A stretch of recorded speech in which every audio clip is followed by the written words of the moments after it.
Hello, Contrarians, listeners, watchers, subscribers. Here we are with the latest Contrarians warm-up. This one is for a bona fide classic demanded / requested by patron Nerdrovert, Jason Nerdrovert. You know, somebody mentioned that he doesn't go by Nerdrovert anymore. Social media is just promoting his blog, which is called I've Seen That. So maybe we should call him Jason I've Seen That. I don't know, Jason, let Okay. us know. Either Yeah. way, among Contrarian circles, he is the man that made us do a whole episode on Dunstan Checks In. And now he's also It's going to true. be known as the man who made us do a whole episode on Billy Wilder's The Apartment. A very different movie. True yin to the yang. Yes, very fresh. Not the first time Billy Wilder has made an appearance to Contrarians. We did Double Indemnity during the Patron Takeover, and I did Sunset Boulevard QVR back in the early days of the QVRs. So and Alex is a big fan of Marilyn Monroe, which means that you're probably a big fan of Some Like It Hot. Some Like It Rich. Hot. Yeah. Well, I was gonna say Gentlemen Prefer Blondes, but yeah, Some Like It Hot. Anyway, first time watch for both of us. There's a full episode waiting for you on the main feed. It's super fresh, which means that we're very critical of The Apartment in Contrarian's Corner. But here, we're going to do some quotes. We're going to look at the trailer, a glorious, old-timey trailer. And we're going to do some trivia. And of course, we're going to do the Josh Gad Minute. But let's start with the quotes. Alex, the consensus on Rotten Tomatoes reads, Director Billy Wilder's customary cynicism is leavened here by tender humor, romance, and genuine pathos. Something that we discussed in the episode is that we're not super familiar with Billy Wilder's filmography. I've seen those 4 movies that I just mentioned. That's me. And then you've watched 7 Year Itch, which was also him, right? Mm-hmm. Yeah. I wouldn't have thought that cynicism was the thing that tied all those together. But maybe, I don't know. It's been a while since I've watched Something Like It Hot. Would you say that it's a cynical movie? I don't know about cynical. That's an interesting way of reading his work. You know, it's a comedy mix 'em up about people that like witnessed a murder. So I guess there's like a darkness to it. You know, there's the idea of them having to like cross dress to fit in and or to disguise themselves rather. Yeah. And I don't know. That seems like it's pretty standard fare for comedies of the time. So I'd have a hard time referring to that as cynical. I mean, Double Indemnity and Sunset Boulevard, I totally get it. Mm-hmm. But this is after Some Like It Hot. The Apartment is after Some Like It Hot. So I don't know. Anyway, that was the consensus. We're going to start. The first quote is from Dick Banks from the Charlotte Observer, who says, almost any adult human being will get a tremendous bang from The Apartment. Unless your hide is thick as 3 winterized rhinoceroses, you'll both be yelping with laughter and gulping back tears before this death piece is done. I laughed a lot. You laughed a lot. I don't know if we even mentioned it. Did you get teary-eyed at any point? No, it's an emotional movie, but not enough. There was no part that like got me verklempt or had me nearing the point of breaking a bead on my face. So no matter how hard Shirley Maclaine tried. Well, it's good stuff, and like some of Jack Lemmon's dialogue towards the end is really like it resonates. Like, the heartbreak's real, but yeah, it's not. I don't know. It's not the end of T2. It's not going to make me cry like that. Fred McMurray just sinking. Next quote, Alexander Walker from the London Evening Standard says, it is a masterpiece of fun and irony about the small men who make up American big business. I like that turn of phrase. I also think it applies to American politics in general. Yes. And I think it's pretty damning that it's from the London Evening Standard. So just Great Britain wagging their finger at America. Shame. You could maybe transplant the setting. So change. It's the same story, The Apartment, but instead of an insurance company, it's like Congress or the Senate, right? And Jack Lemmon is somebody's aide, and they keep telling him, well, we're going to promote you, you're going to move up the ranks, but it's just all these politicians using his apartment. It's like, it's even better. Jack Lemmon and the I forget the actor's name, He's from Arrested Development. The joke was going to be Jack Lemmon plays Julia Louis-Dreyfus's assistant in Veep. Tony And Hale. Tony Hale. Yes. And then on the side, this is like his racket that he's got going, is renting out his DC apartment. I love it. Jonah is always there. Like it's yeah, the guy that exactly. shows up every night. If you haven't seen Veep, you should watch it. It's very different from The Apartment as far as the humor, but it's what's just as fun. her name? Selena, isn't it? What's Selena? Yeah. Yeah. Is it Selena Kyle? I mean, I know that's No. Catwoman, but Selena. I was about to say Selena Kyle is Catwoman, my friend. Shit, it's Myers. Selena Myers. Selena Myers. There you go. All right. And then this one, Alex, this quote, it's just because it made me laugh. Rob Daniel from Sky Cinema says, "A film for anyone who's ever been in love or had a boss. Forget the credit crunch and take out a lease on this apartment right now." He was just writing for... he was having a good time with that one. Just for the promo. That was... I don't know when that's dated, but that would have been like, the guy who's watching the movie and is workshopping his Letterboxd review in his head while the movie's going on. That guy had that line ready to go before the movie was over. From the moment he saw the title, The Apartment, I can do something with this. Now, speaking of seeing the title, The Apartment, let's talk a little bit about the trailer, Alex. I was so happy that the first thing I clicked on YouTube when I typed The Apartment trailer was not like a new trailer or even worse, a fan-made trailer. I mean, those are fun, but I wanted the true experience of somebody that sat down in movie theater and saw a trailer for the new Billy Wilder movie for the first time, and that's what we get. I'm pretty sure the font is the same font was used for Some Like It Hot. Makes sense, because they reference Some Like It Hot, right, in the trailer, isn't it? Yeah. I was aghast, Alex, that it opens by showing with the last scene of the movie. I know that we were kind of at a different place when watching movies, and maybe we just didn't care about spoilers that much. And in the big scheme of things, out of context, it doesn't really matter, right? Like, yeah, I mean, this is still 15 years before Star Wars, and like, you have to wonder when you watch trailers like this, like, how many people, one, actually watched this or saw this rather, and then two, actually like paid attention to it. If you look at like all the old drive-in style shit, it's just meant for like background noise, and that's why, like, well, I don't know why, but I would assume these older trailers are so riddled with the name of the movie taking up the whole screen, and then the name of the actors involved taking up the whole screen, and then sometimes you'd be like, oh yeah, that's in it. But you're exactly right. It's Zack Snyder trailer. This is not. It doesn't really tantalize. It's just kind of like, this is what it is. It is literally just selling it to you in the most direct way. Hey, Jack Lemmon, Shirley Maclaine, Fred McMurray. They say Fred McMurray as you've never seen him before. Which I don't know about that. We a ravenous dickhead, a horny dickhead. Yeah, and then we get the Time magazine photos of the director. Billy Wilder. Billy Wilder. Thank you. Yeah.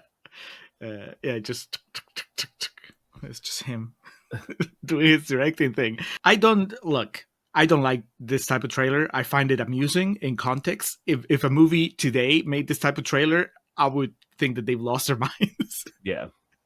And I'm not talking about like just the end of the trailer. It's there are tears, there are laughs, there is action every night. Yeah. I know what you mean. Like, there's one of the big things we talk about now is trailers just seem to give way too much away. Not like to this though.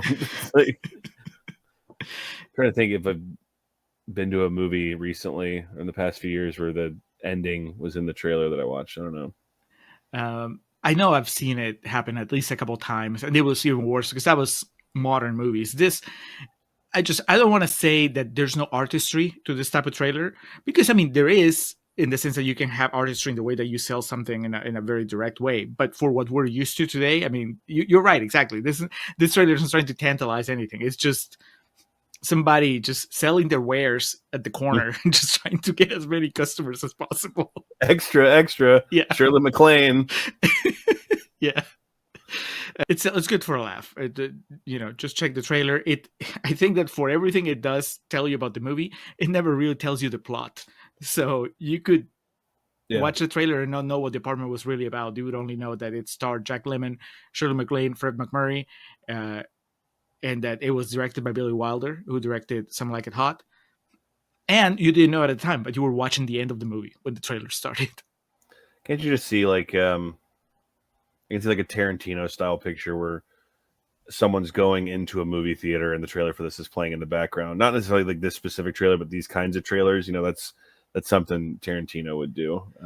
So yeah, you and I weren't alive in 1959 or 1960 when this trailer would have been playing, but just based on our knowledge of the time frame and history, this definitely fits in line with what you'd expect to see. Yeah. I'm sure now that you bring it up that way, I think from visionary director Billy Wilder. Yes, there might be trailers like this that were done as a joke. Like, so if any of you can think of any, I can't, but just somebody who did a trailer for their movie this way just for the laughs, I'd be curious to check it out, because right now I can't think about it, but the way that this trailer is crafted, it's primed to be made fun of, and I'm sure some people have already. So that was the trailer. Alex, before we go to trivia, let's do the Josh Gad minute. Let's place Josh Gad in the apartment. So you could go against type, and he could be Fran's brother-in-law who beats up Jack Lemmon, just so you can have him with that scruff and the fucking leather daddy outfit that he's got on. He'll be in the trailer too. Mm-hmm. Action every night.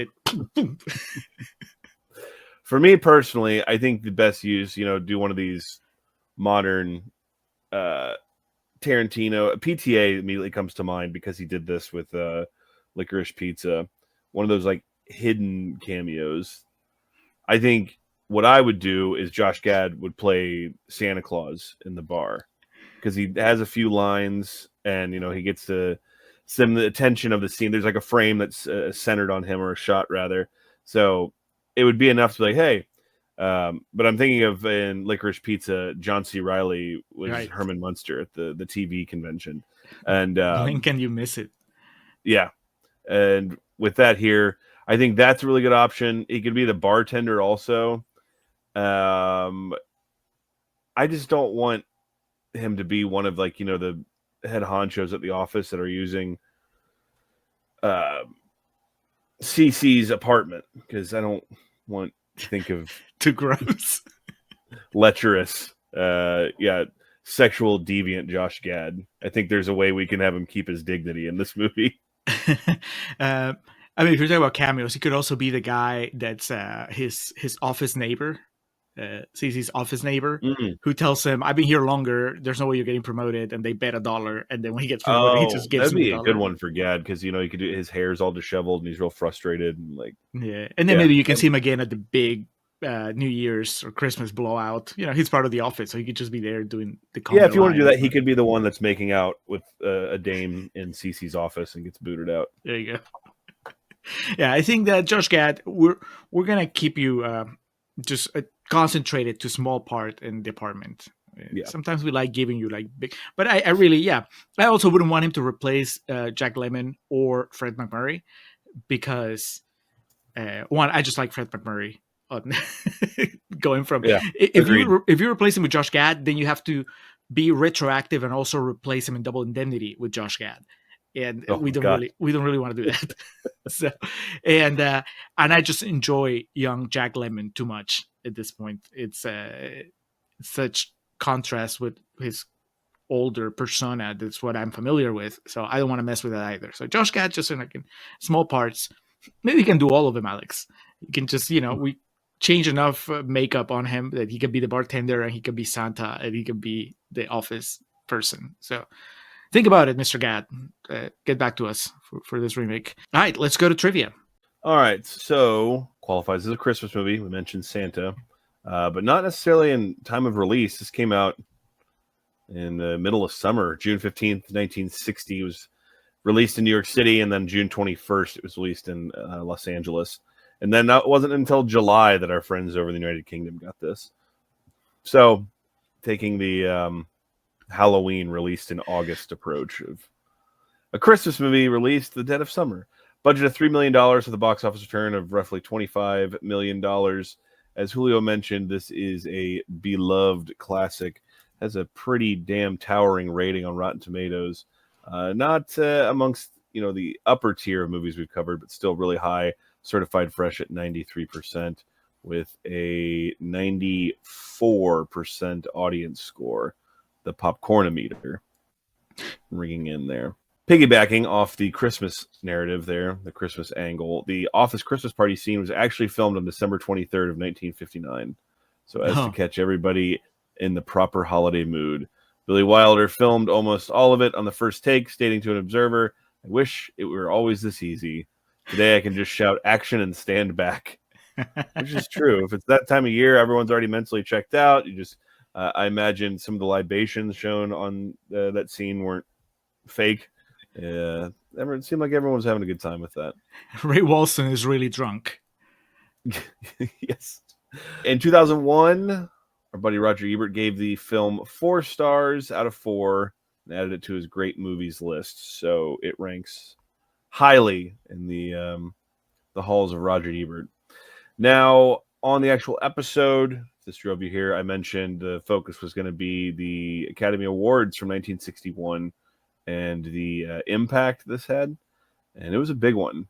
Nominated for Best Picture, Best Director, Best Actor, Best Actress, Best Supporting Actor, Best Story and Screenplay written directly for the screen, which we call today Best Original Screenplay. Best Art Direction, Best Cinematography, which at this point in time, those were still divided by black and white and color. Really? Which, been 21 years since the Wizard of Oz. You think they would have been like, all right, everyone get up to speed here. Best editing and best sound. And it ended up winning Best Picture and Best Director. For picture beating out The Alamo, Elmer Gantry, Sons and Lovers, and The Sundowners. My God, we're so out of our element at these Oscars. Kind of, because I don't know if I made reference to this in the episode, but I do have a little bit of contention. As much as I love this movie, we've done another film in our podcast history that was also released in 1960 that is decreed as one of my all-time favorites. And Billy Wilder, in winning the Best Director award, beat out the auteur of this movie I'm referencing. He beat out Jules Dawson for Never on Sunday, Jack Cardiff for Sons and Lovers, Fred Zinman for The Sundowners, and Alfred Hitchcock for Psycho. All right. All I'm going to say is listen to the Psycho episode. It's a lot of fun because we have a lot of people on that episode and we talk about the remake as well. So I'm okay with The Apartment. I'm okay with Billy Wilder beating Hitchcock, even though my appreciation for Psycho has grown exponentially as the years have gone by. That's wild, though, that Hitchcock got nominated for director, but Psycho didn't get nominated for picture. It's Wilder, in fact. It's Wilder. The Alamo, that's a John Wayne joint, which I've seen. And, John Wayne coming up a lot in discussions recently for like in our Unforgiven episode. And, yeah. I think we still have somewhere on the periphery The Conqueror, the John Wayne film that we're going to be discussing on here. Not The Alamo with Dennis Quaid and Billy Bob Thornton. No. If that's what you're trying to make clear here. And thank God for that. So, oddly, though, like on that Psycho front, Janet Leigh was nominated for supporting actress. She's like the lead role, the lead female role in that. I Anthony guess Hopkins is obviously the lead, but I can see how they get could nominated either. Yeah, it's Burt Lancaster won over Jack Lemmon for Best Actor, and Shirley MacLaine lost to Elizabeth Taylor. But still, as I mentioned, The Apartment cleaned up, did pretty well for itself. It's a shame there was no original song in it for Shirley MacLaine to perform at the Academy Awards. well. The Best Art Direction, Black and White, Psycho was also nominated in that category. And then Best Art Direction, Color went to Spartacus. Kubrick, embracing the future. So who won best original screenplay? Best original screenplay. That was The Apartment. Oh, it did win. Okay. Yeah. Best at that time known as the best story and screenplay written directly for the screen, beating out The Angry Silence, The Facts of Life, Hiroshima, My Love, and Never on Sunday. There's before your Tarantinos and your Cameron Crowes and your Wes Andersons started just clogging Spike up those Jonze. nominations. Spike Jonze. Spike Jonze has like 5 movies. But he won for Her and wasn't being John Malkovich nominated for best original Probably. screenplay? That sounds about right. Yeah. Did Adaptation get nominated? That would make. Did he write that? Am I thinking of someone else? No, that's him. That's Spike Jonze. Who else? Fucking Woody Ari Allen. Aster. Yeah. Did pretty well. The 1961 Academy Awards ceremony, 33rd annual, took place on April 17th at the Santa Monica Civic Auditorium in Santa Monica, California. Hosted, of course, by Billy Crystal. I'm just kidding. He wasn't the... Billy Crystal Sr. Yeah, he wasn't the perennial host then. It was Bob Hope, which I imagine that was a fun ceremony. Billy Wilder's The Apartment won Best Picture and was the last black and white film to do so until... Julio, can you guess? Schindler's List. My man. And then, I mean, you should get this next one because we dunk on this movie constantly. Do you know what the next black and white movie after that to win was? I'm glad you gave me that hint because I could have blanked out. It's The Artist. Yes. At the 66th and 84th. Imagine, like, look at that tradition, right? You have The Apartment, Schindler's List, The Artist. I mean, 2 of those movies have undoubtedly stood the test of time, and their legacy has just grown since it was released. And the other one, you know, had the cute dog in it. I recently watched, it was election night to kind of quell my nerves. Or it was the night before election night because I went and saw They Live on election night. That movie, The Campaign, I think it's called, with Will Ferrell and Zach Galifianakis. Yeah. Really, really dumb. But there's this like reoccurring bit in it where Will Ferrell tries to punch Zach Galifianakis, and Finakis like slips it. And so the first time he hits a baby that's behind Galifianakis, and then the second time he hits a dog, and the response to him hitting the dog is like worse than hitting the baby because it's revealed it's the dog from The Artist. And I was like, that's such an incredible timestamp that, you know, there's people that'll watch that movie now and have no idea what the fuck they're talking about. It's a shame though that for The Apartment, Saturday Night Live was not yet on the air because part of the not promotion, but just, you know, Jean Dujardin made a cameo on SNL around the award season. I'm just thinking of like fucking Jack Lemmon showing up on Weekend Update to talk about, you know, last minute Christmas gifts for, or that was in the summer, so it would be like the hot vacation spots of 1960. So, you know, what could have been. That's right. We'll get the remake sooner or later, and then, you know, we'll get whoever's. You imagine the politically correct minefield one would have to walk through to remake this movie in 2024. I mean, you don't have to. I guess I should say some people seem really interested in doing that, and seem really concerned about, you know, what the others that weigh in about those subjects. But the more important part to that is you just shouldn't remake it. You should write something new and original and put that into motion. The Condo. Wasn't there a horror movie or something that was like the bungalow? The Lake House? No, and that's not a horror movie. No, was it Dave Franco in it? Oh man, you've seen it because I know you mentioned that you had seen it, and you were like, "Eh, it was all right."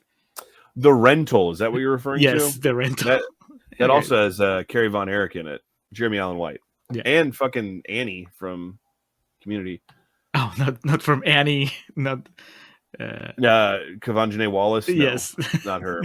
Yeah, that movie is not as good as The Apartment. So if you have time to watch one movie based on a living quarters, I would recommend seeing The Apartment first. But that being said, we've covered the awards that showered it, the gold that it walked away with. It had the most nominations with 10 and the most wins with 5. So those in 1961 watching the ABC network probably knew it was time to rush off to the theater and go see it. Much like you should rush to your local podcatcher, subscribe to the Contrarians, and check out our episode on The Apartment. You can watch The Apartment first. It's not going to hurt you. You might actually laugh a little bit more if you know what we're talking about. But if you want to just jump into the podcast right away, you can also do that. We're not gonna tell you how to live your life, but In we the will States, tell you. it's on Tubi, right? It's out there for free. Tubi, I watched it for free on Prime, but yeah, if you don't have Prime, it's on Tubi. If you don't mind a couple of commercials here and there. That's The Apartment. Coming up next, we go where no podcast has gone before, except we've gone there plenty of times, as we were discussing. we've dabbled in Star Trek quite a bit on the main feed. We did Star Trek V, The Final Frontier. We did the J.J. Abrams reboot, reimagining, whatever you want to call it. And then on Patreon, we did Wrath of Khan and the other 2 J.J. Abrams movies. So Into Darkness and Beyond. Yeah, it's actually Beyond is not Abrams. Beyond is Justin Lin, I think. But anyway, so we've talked about Star Trek a lot, and now we're going all the way back to the beginning, at least theatrically. We're gonna do Star Trek: The Motion Picture.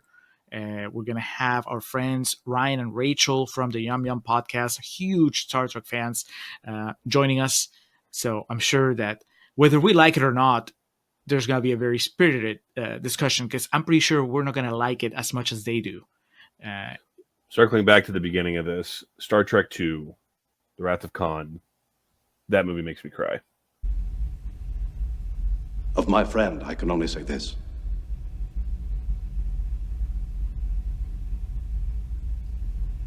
Of all the souls I have encountered in my travels, his was the most